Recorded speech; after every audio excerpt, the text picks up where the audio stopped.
Chartered Building Surveyor. I currently work for Ridge and Partners in their Leeds office. Run the building surveying team there. So I've done building surveying now for in excess of 20 years. 20 years. So obviously you know yourself, Dan, from your former life as a roofing contractor, manufacturer side. So here we are. No, good. Well, no, it was obviously when we spoke about this, it came about because obviously for constructing excellence, especially, we want to share best practice, and you've been doing lots of work with schools and talking to young kids and young adults about getting into the world of surveying. But do you just want to take us back to your journey then of how you got into it and just talk us through how you ended up where you are today? Yeah, I mean it's difficult. I'm in a similar. I was in a similar position as what a lot of the youngsters are now, where you kind of don't, you get to the end of school, you don't really understand what you want to do. During my time, it was always, oh, you best stay on for A levels. That's what you need to do to get anywhere. So that's what I kind of did, and then it bought 2 years more time of thinking about what potential career you wanted to do, and then it was just at one of a local career fair that we went to.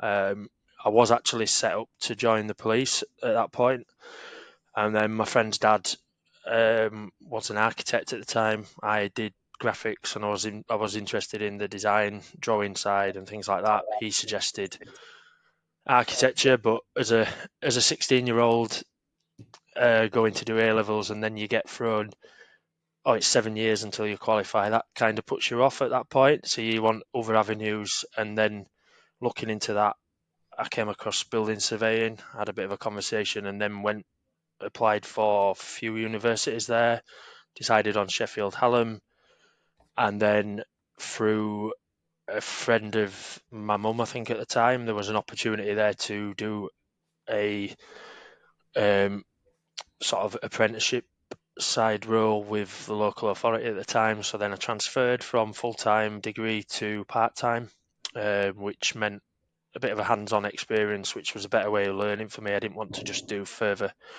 3-4 years academically, so that then extended to 6 years in total, I think it was.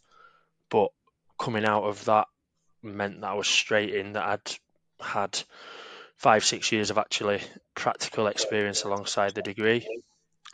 So that kind of put in a good position of straight into a role as a graduate, and then progressing on completion of the degree to a normal surveyor, and then gave the sort of mechanisms then to sort of progress from there, really. A bit comfortable at that point when you're sort of 21, 22, and you're earning, and you've got sort of comfortable in a job role. It's steady away. It gives you time to do everything outside of work, and then so fast forward to sort of 4 or 5 years down the line, you're still sat in the same job in effect, and you don't push on like a lot of people get pushed into being chartered these days.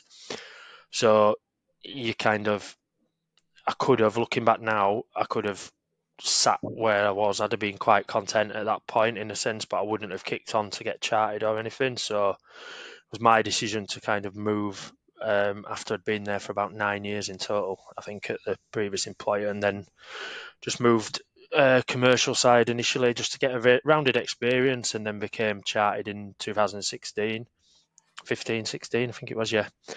And then from there, you sort of widen your opportunities. As soon as you get the RICS letters after your name, you get a number, whether it be recruiters, other companies approaching you. You don't realise at the time, and it opens so many sort of doors, and you get a bit of a choice of where you want to go. So I've just sort of progressed at that point. Then always kept in touch with like project work. That's my kind of favourite side of surveying, I suppose. And then kept in touch with that and just progressed from there. And then 18 months or so ago, I joined Ridge, and we've developed the building surveying team service, and sort of running that at the moment. So kind of fortunate in that way in the experience I've had. A number of companies along the way that have helped and kind of Yeah. supported and gave that rounded experience to where we are today, really. So interestingly, just talk to me. So you mentioned about a friend through your mum that then created a link into local authority. Is Yep. so that opened up the door then? So interestingly, at your time, I guess there was no "I'm going to do this, this, this." It just created through a link in a family that then opened up an opportunity. Yeah. Yeah. It's difficult. So if you're applying at university or anything at 18 years old, you won't really know where to look for apprentices or in particular at the time. I don't think you'd have known as an apprentice or sort of trainee surveyor at that point. You wouldn't have seen an apprentice for that. You normally think, or you used to think of apprenticeships as more like I don't know, for instance, like mechanic or something that's hands-on in tool side type of apprenticeship type. You wouldn't have been aware of. So I would never probably have decided to or known to look at the local authority for any opportunities that side. I wouldn't have even known that they had a kind of design team or design services aspect of them at the time that dealt with all the schools and various bits like that. So yeah, very fortunate at that. But then it's something that's I think it's dwindled away now in terms of when you look at opportunities within authorities and things like that. With the exception of likes of I think Leeds Council have sort of Yeah. a different way of doing it in departments. But yeah, I would never really have kind of fallen on my feet that way. Had I been 4 years into university coming out like a lot of them are now, thinking probably, is it the right thing for me? Do I need to change something? Can I get a job? Vice versa. Yeah. Yeah. Uh, Um, no, it's good, and the reason I bring that up is just because I think like the conversations that I've had recently is that you find to have this like cohort of young people coming through that are all kind of then just like wandering about looking for somewhere, and you've got to be linked in. And to be fair, I mm, was speaking to Sarah from Atkins Realis and even RLB, and these guys take in hundreds each year. But there is no, it's not like it's available, if that makes sense. Like, it isn't like it's just like yeah. it's there and they'll go, this is what you can do. And do you think that a lot of work needs to be done on that middle part between the age of 16 and 20 to just kind of guide people into a job? Or am I just not seeing it? No, massively. So from what used to be the old sort of post 16 in terms of education, they used to have sort of two options at that point when we were, or when I was dealing with some school project, used to have like, it would either construction tech or health and beauty in effect. So you got a split male, female, etc., which is probably an indication of where it came from today in terms of the lack of women in our industry, in effect, of the options that were limited sort of 10 years or so ago. Um, so they didn't. And then I know now it's different with each school or academy or anything. Some have construction aspects implemented in year 10 GCSE year as part of modules that tease them a bit of it, give them a bit of an understanding. But across the board, I don't think, yeah, they might choose surveying as a degree or something, but the numbers recently show that there's a massive drop off. They might do that, but then decide or think that that's not for them and they don't understand where it can go from. They think they've just gone down one path and then all of a sudden they'll jump to something that's more popular or Yeah. so there's a massive drop off as well as getting them in the first place, really. Yeah, which is we did. I did a session the other week, a STEM session. So going in, like you do a lot of Mm, this working with schools and talking to them about building surveying. And you did make me laugh with your post about what they thought you were. Just remind us yeah. what you asked them. What did they say that you I were? got what did I get? What did I get? One I got one that was a vet, one that Yeah, was a chef, then it was some sort of security, and then yeah, a few I think one was something to do with the environment or something. Yeah, any the kids are brilliant for stuff like that. But that just shows that you throw the word surveyor to them, they haven't got a clue what that is. But No. if you say to them, "Oh, we're involved in construction. What do you know about construction?" That kind of starts them saying builders, roofers, even engineers and things like that that they've heard the terms of. So it's just, Yeah. I think it's a bit more of that. Just like you say, it's the engagement side of it, and more of us need to kind of do it really. Yeah, because it's definitely a thing with, no one at that age, no one, wants to be involved with. It just feels like that. When I did the session the other week, there was, 300 kids, and you had a few of them asking questions. How much money do you earn? It was very much driven by that. They see their uncles or their dads working. Guys, Yeah, how much do you earn? And they do a lot of that. And then, but the lot of the questions were revolved around construction in general. They were just a bit. They yeah, were unclear. I think surveying as well falls into that category. You don't really know you want to do it until you know you want to do it. If that makes sense, it's kind of like, oh, this is quite yeah, yeah, interesting. Um, and yeah, it's but going on that, just so once they've gone through school or gone through uni, um, like they come out the other side. And I said, this lady, Sylvia, rung me the other day. Her lad was 16, 17 years old. She was saying, mm, where can he go? And I'm thinking, yeah, I can't believe you're even asking me that. Not that she shouldn't, because we've got links in the yeah, industry. yeah. But that is It's such a yeah, shame that there was no clear path here. yeah. Should there be more work done with placements? I mean, are you doing any? In fact, talk to me about placements. Do you do placements at Ridge, and what do they look like? Yeah, so it's taken a. There's a lot of development in terms of that lining up with. So, if you want to line up with university timings and you're doing a degree apprentice, for example, the application and your process as a company, you have to open it up to fit in with university timeframes in terms of September, and then when the Yes. Yeah. other years finish, it's got to align. And there's a lot more work that needs doing because uh, companies have jumped off back of government funding or whatever it may be in the last few years for apprentices that are funded, but they've got to do a degree or something alongside it in that sense. And you might open up and someone comes to you in like May or something, and then they're not even thinking of September when they're due to start university. They're just wanting something there and then. So some are after a job role more than, and so there's another. I suppose that's one side of it. Degree apprentice. There are the other graduate routes as well from post uni. So you've done university, you might need to then even transfer a degree. If they've done a degree, then they want to come across to construction. There's options there.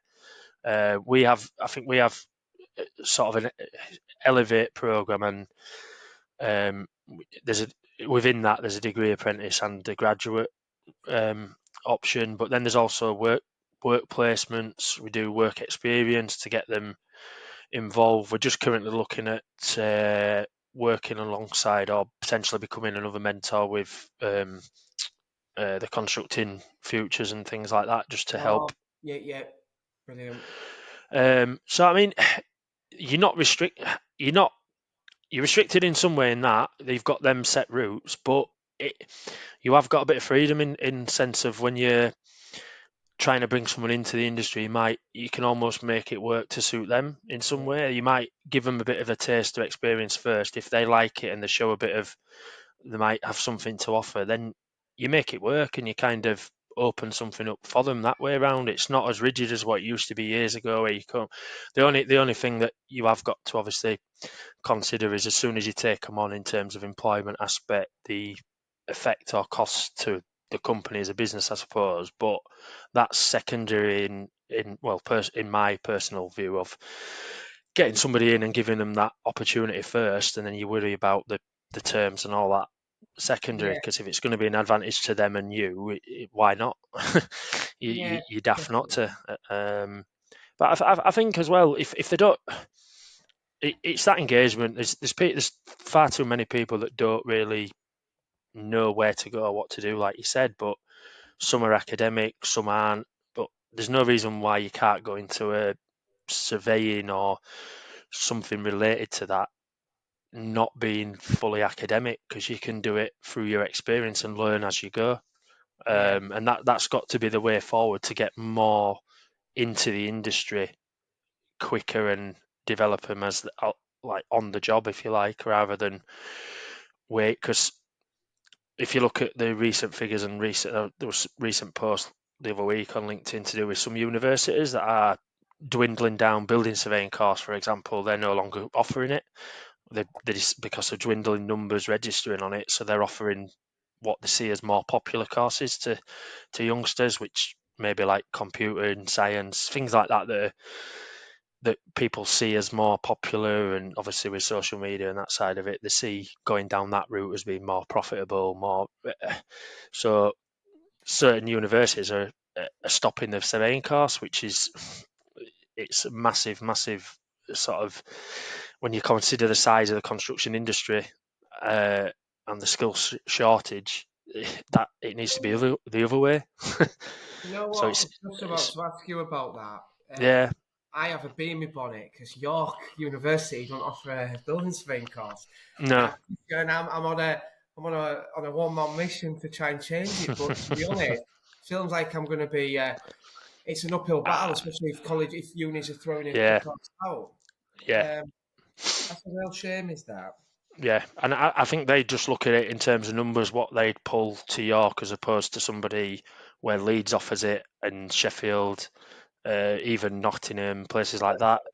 They just let them go to there because obviously it's not a million miles away. So um, the only thing is then that you get, I suppose, local companies to where the universities are having the links up with them as a university, like we do with Northumbria, Leeds, Nottingham, and a couple of others that have inquired. Where we attend careers fairs, we have links up with them in terms of helping them with lectures, assessments, presentations, things like that. That builds that link. So then you get the opportunity to advertise any roles, or they might approach you. Um, and that's the way of doing it, building them links and relationships with them, and just keeping in touch with them. Yeah, it absolutely is, and that was the thing. I think where that kind of push came from was the fact that we're a York-based building surveyor. Yeah, There yeah, isn't really York-based building surveyors. You've got ones that have been around for centuries, and then you've got the yeah, kind of the fresher ones. But if you look at yeah, like us when we recruit, we have to recruit out of town, and that then yep, becomes a massive problem yeah, because we're asking people to travel into York to be in the yeah. office. But what I want to talk to you about is, do you think that surveying practices are equipped to train? So someone like us, we want to bring on grads, apprentices. We want to bring them on young. But the problem is the team are so tied Mm, up and busy in their own project management. You've got no one to train them properly, and you end up with this nasty cycle that they come in, they don't learn, and mm. can get spat back out again very quickly. And do you think that's a problem, or do you think that it's something that needs addressing? You can make it a problem. I always refer people back to term of sort of it's kind of short term pain for long term gain. So if you think that you're going to have to put an extra 2 hours in a day to work alongside somebody for, I don't know, 6 months, a year, 2 years, that then returns that investment in them by obviously becoming an employer, maintaining employment with you and staying with you, it's an investment that you've got to do or you should be willing to do because it's only going to benefit you, them, and your company as well. On the flip side of that, there has been so I don't want to come on the call and kind of bag part of the industry because I understand the need for them and stuff like that. But a big, massive sort of negative, I suppose, in some ways of it is the recruitment side of, in sense that you get hold of somebody and you develop them and this and other, and then you'll get to a point where it's clear it's set out, but sometimes another opportunity is passed in front of them, and they're quite quick to forget the amount of effort you've put in, Oh, and mate, they'll you know, and they'll absolutely. and they'll move on because money talks, doesn't it? But Oh, so absolutely. that's a worry for some because some have an attitude then of, well, why bother spending all my time and whatever because we're only going to get them to a point and then they'll disappear. But you can't start off with somebody with that attitude of thinking, well, they're going to disappear. You should be there putting everything in, and then if you do that right, they're going to stay with you, and they're going to progress within you as a company and want to work with you as a person. So there's a bit of a balance to do, but yeah, it's something that needs to be addressed across. And there's various people in the industry complaining whatever about it, but the only people that are going to be able to resolve it is us. That take them chances, give them an opportunity, whether it's 2 weeks experience, 6 months, whatever it is, a placement year, a year out opportunity when they've graduated. Look, you're not tied into them at that point. You can always say, look, right, do you think it's working? It's not working for us. We suggest that, and even if you're recommending them to a competitor, it's keeping them in the industry. That's the Yeah. key. There's too much of sort of we want them for us, and this attitude, and I think it's just that the industry collective needs to be mindful of it and kind of work together. Otherwise, in a few years' time, there's not going to be enough graduates and enough quality people coming into the industry, and we're going to end up with a even further skills shortage, really. 100%. It feels like, in a way, like when we do these sessions with the younger Mm, generation, the kids, if they're done by 19, 20-year-old, that could actually be better because yeah, they look up to them as in, oh, they're not far in front of me. Whereas, when yeah. me and you turn up, I've got grey in my beard. I look like I've been around for centuries. And they're like, it's all right, him telling me, 20 years ago he started in the world of construction. Like, it's such a different game. And yeah, Yeah, it's just getting them to maybe do that. But it's good though, mate, because I do see like the work that you do, and you look at like Constructive Futures and the work that they do to try and get young people in.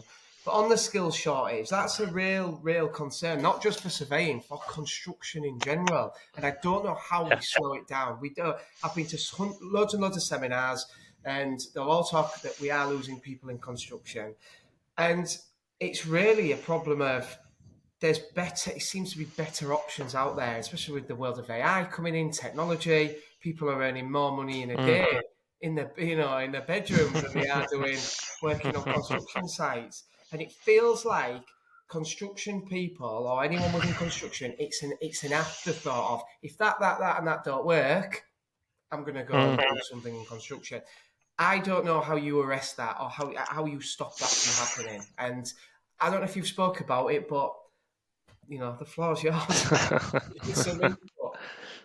um, I think there'll always be a bit of that going on. I don't think we'll ever be able to stop it. I suppose it's kind of slowing that down or trying to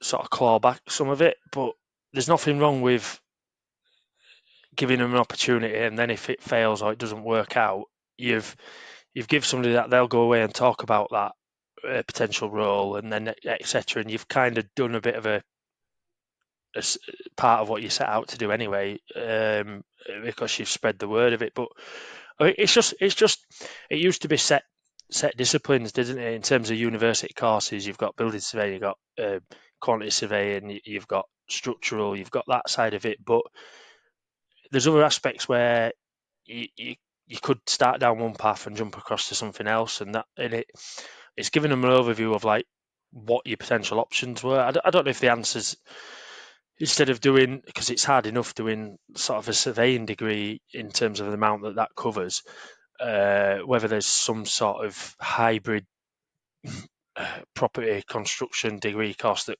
becomes invented in a few years where they might do a bit of surveying, a bit of project management, they might do a module on quantity survey, so they have a bit more experience and then they can pursue one or the other. I don't know what the answer is on that. I just know that in terms of us across the industry, we're we're not doing enough to kind of attract them at that point.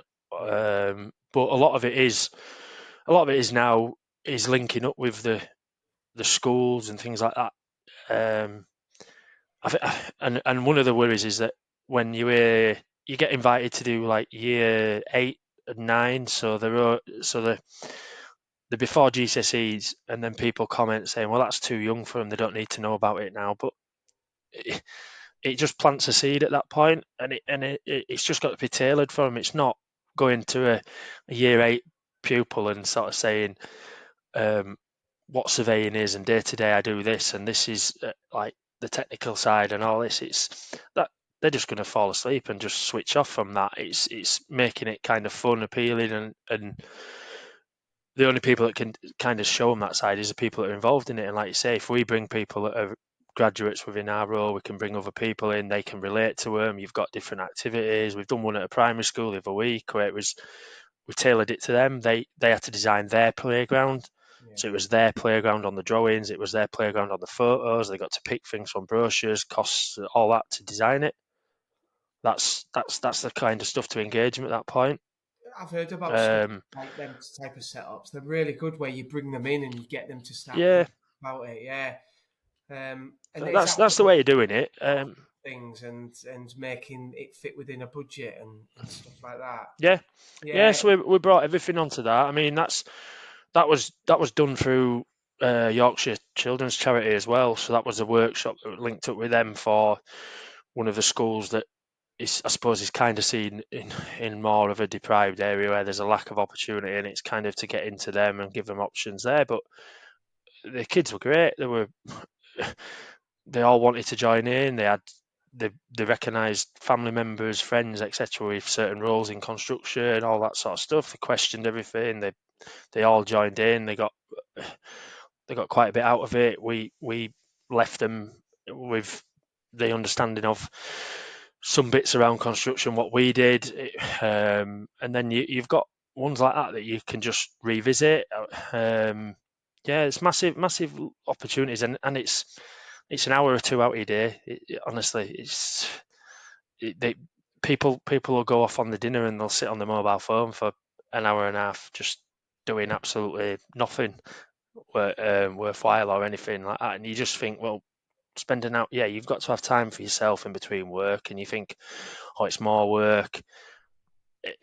Yeah, the value, the benefit that you get from it, from feeling sort of what you've done as a worthy cause, and the kind of excitement and that, seeing the reaction from them, then you go back to your work anyway, and you're probably more productive than what you were before you went, because it changes your mindset. You're in a good mood. You get on with your stuff. You're like, oh, positive, and then you'll fly through some of your work as well. So it has a knock-on effect of, if you're doing that each week, every couple of weeks, you're doing something like that in a rounded job. It almost takes away your stress of your day-to-day role, and you'll find that the more you do it, from my personal perspective, you become better in yourself, both mentally, sort of your attitude, and it does make you feel better. I don't. There just seems to be so many people dead against it, and it's always this time issue. That's the Yeah. excuse, shall we say? And Yeah, it that's is. the thing. I'm with you. I'm totally with you. I've done a few of the sessions, and it is rewarding. It is, and you do come away and you think sometimes, as you know, like, is it worth it? But do you remember, like, when you were a kid? And Mm, I had this at our school. Like, sometimes somebody comes into your school and you'll never forget, and it's planting that seed. So I remember when we were young, really young, primary school, and Hunter from Gladiators came in. Right, I'll never forget it. That day he came and he did like gymnastic and flew over at kids and everything like yeah, that. And he was inspiring people to be fit and maybe get into not being a yeah, gladiator, but into yeah, gymnastics. That stuck with me forever. Like, I'll never be able to forget. I remember him jumping over. And you think then, when we do these sessions, it's that planting that seed, like you said, that sometimes it just takes that one moment for them to go, oh, I remember that. And you yeah. do need more. Who are you doing it through? Like, when you're going to the schools, is it a rich thing, or are you doing it through a? So uh, yeah, so um, we do stuff direct through Ridge, because we see it part of business development, marketing, whatever you want to call it, part of team building. If you're taking other um, staff members with you, that part of our volunteer day process that we have, where we have 3 days a year to use, and they encourage us to book them. So we're doing it direct. I also do it through RICS as part of the ambassador program that I'm registered with there. So we get career insight days invited or offered up um, through their early engagement team. We have our then we have likes of Yorkshire Children's Charity that will ask us to volunteer on a number of bits, do careers workshops. Obviously, the constructing futures side of it that's coming into it more and more with our link up, and then other companies as well. Other companies will reach out to us, some architects that we work with, um, other consultants perhaps that say, "Oh, we've got a friend of a friend or somebody's nephew, son, daughter, whatever it may be. They're wanting to have an insight into it. Can you do a talk at their school, or can you give them an opportunity, or let them like anything from that really?" So it's a real mixed bag in that. But the way I think the only way to kind of balance that is like the RSS ones, things like that, they're all kind of structured in sense of you'll get an invite with a number of dates there so you can plan it a bit better. Ad hoc ones are obviously you've got to liaise with them and kind of plan your own dates and do that. So yeah, but I mean, yeah, when I sit back now and I'm just reeling off, then I'm thinking, yeah, there is quite a lot that we actually do, and I'm thinking, wow, yeah, you don't realize at the time because you just like get on with it, but yeah, actually looking back, thinking, right, I do that, yeah. So yeah, we do all that. Yeah, that's amazing to say. And from a consultancy point of view, like we don't get challenged as much as main contractors or contractors for like social value. You know, we do sometimes in our contracts it's just pretty much. But are you doing a lot of this just off the basis because you're enjoying giving back, or are you contracting to be Yes, obligated? no. So initially, most of it is just signed up to it anyway as part of giving back, all that sort of promoting the industry and all that kind of stuff. And then on the flip side, the social value team has actually reached out saying, "Oh, we've seen you've done this. Can you fill this for me? Because we can track it and we can get score points, whatever it is on bids. We can use it as long as we've got the evidence from it." So that's secondary in effect, in a sense. If we're short in a particular thing, they might say, "Oh, we've got some bids that are coming up in the next few months, and we might be short on uh, from this year. Are you able to go to some events or whatever?" They might do that, but to date, we've not had to be pushed from that side. It's more, "Oh, we've done all this," and then social value say, "Oh, you need to tell us because that's the benefit and we need to log it." So it's always that way around, and I kind of want to keep it that way because the more that you don't ever want to be going to one of them events where you're kind of told or sent because you're not going to do it in the same way. If you've had an option of choosing one or two and you choose one to go to, you've elected to go there. Yeah. You've decided and made that choice. Nobody's forced you, so you're going to put, even if it's 10% more, you're going to put that bit more effort into it and make it a bit more um, sort of special or a bit more entertaining, whatever you want to call it, for the people that you're doing it for. You don't want Yeah. to feel like you're pushed into it and you're right. First thing you walk is, "Oh, I'm here because my company's told me," and it comes across, and they're going to feedback. So Yeah. you want to pick the ones that are right for you. Yeah, fair play. It's really good stuff. Like the STEM, which I do, that was all just voluntary. It was just a case of an opportunity to just do some local work. And I did Selby High School the other day. Where I literally live. It was incredible. I All walked right, yeah. there. I've never walked to school, mate. Or like where I think how many years, 23 years or something. I walked to school with all the kids. And I thought, oh, this is absolutely crazy. And we went in and we did a session on green energy. And again, I learned something years ago about doing all this. And it's like, if you want cool stuff to talk about, do cool stuff. And it was Yeah, that, it was just doing that creates another conversation. And I'm just realizing the more that even stuff like this, the content, the social media, yeah, yeah, it just creates conversations. And with everything we've spoken about here, getting people into the world of surveying, it feels like I've done an injustice to Sylvie. I'm sure she might watch it because she's trying to get her mm, her young lad in.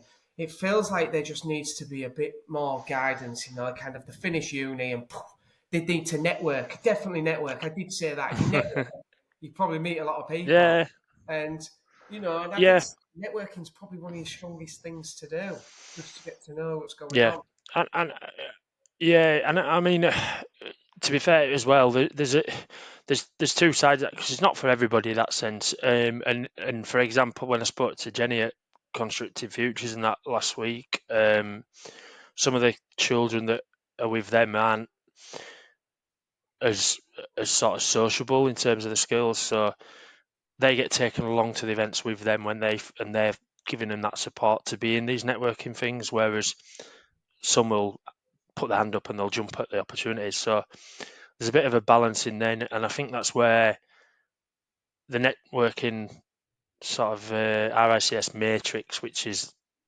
been around for a number of years, and it's kind of for the, I won't say younger, shall we say, but newer surveyors and people like that coming into the industry. And then they've restructured the board members of that to relate to them. So you've got sort of early 20s, fresh out of university, engaging with them, organising the social event side to bring them in. There's nothing, if you're an apprentice and you're 17 or whatever, 18, going into industry and you get asked to go to networking, you you're a few years below them, and there's nothing that's bridging that gap either. Yeah, So the only way of doing that is when you get invited with your employers and your colleagues and stuff, but then they might feel so. There is a bit of something to be done around that in terms of, I suppose, networking and things like that, and that's what like the Constructing Futures do. They have sort of school leavers and they bring them along with them, and it builds them up to that. That's so there is something for that younger end to feed in as yeah. well. Do you know what? Might not be. Could be the route. They are dead keen. I've done loads of work. I was with them at UK Reef and supporting some of the team, and yeah, that could actually be a good link in. To be honest, I might actually push that one Yeah, out to Jenny and Natalie. Well, because they've got loads of stuff coming up, aren't there? But no, yeah. that's a good idea actually. That could be the good route. Yeah, but Um, I mean, I always I get I say random inquiries. You get people pass through to you and things like that, and I always try and kind of respond and point them in a direction of where to go to research or where they could go to find out more if you can't help them in the first instance. I think that's like one of the main things as well, because a lot of people are too busy and they'll just ignore an email or something like that, and it's just like 2 minutes to say, "Oh, check out this website," or "I've heard that so and so might have an opportunity. Here's their contact details," or vice versa, and things like that.